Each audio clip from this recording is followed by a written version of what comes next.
पूर्वीच्या काळी आपल्या दैनंदिन गोष्टी आणि कामं सांभाळण्यासाठी दोनच गोष्टींची आपल्याला गरज लागायची. एक म्हणजे कॅलेंडर आणि दुसरं म्हणजे घड्याळ. पण आता मात्र सगळीच परिस्थिती बदलली आहे. आपल्याला गरज लागते एकाच वस्तूची आणि तो म्हणजे फोन.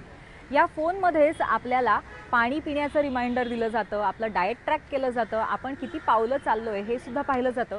शिवाय आपल्या दिवसाभराचं शेड्यूलसुद्धा आपला फोनच राखतो.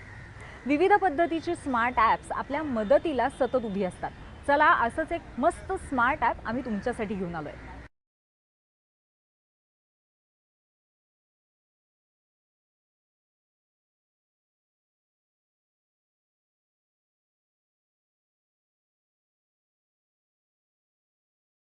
नवा फोन घेतला किंवा जुनाच फोन अपग्रेड केला की फोनमध्ये काही बदल झालेले आपल्याला दिसतात.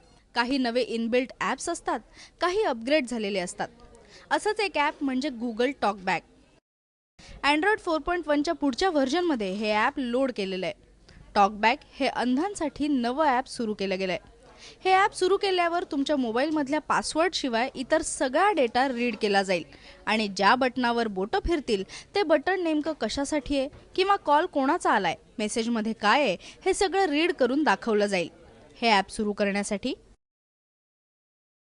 सेटिंग्समध्ये जा. ॲक्सेसिबिलिटी हा पर्याय सिलेक्ट करा. अँड्रॉइड 4.1 आणि त्यावरच्या व्हर्जनसाठी टॉकबॅक या पर्यायावर क्लिक करा आणि सुरू करा. अँड्रॉइड 4.0 या व्हर्जनसाठी टॉकबॅक या पर्यायावर क्लिक करा आणि सुरू करा. मागच्या स्क्रीनवर जा आणि एक्सप्लोर यावर क्लिक करून सुरू करा. अँड्रॉइड 3.2 आणि त्या आधीच्या व्हर्जनसाठी ॲक्सेसिबिलिटीमध्ये जा आणि टॉकबॅक हा पर्याय निवडा.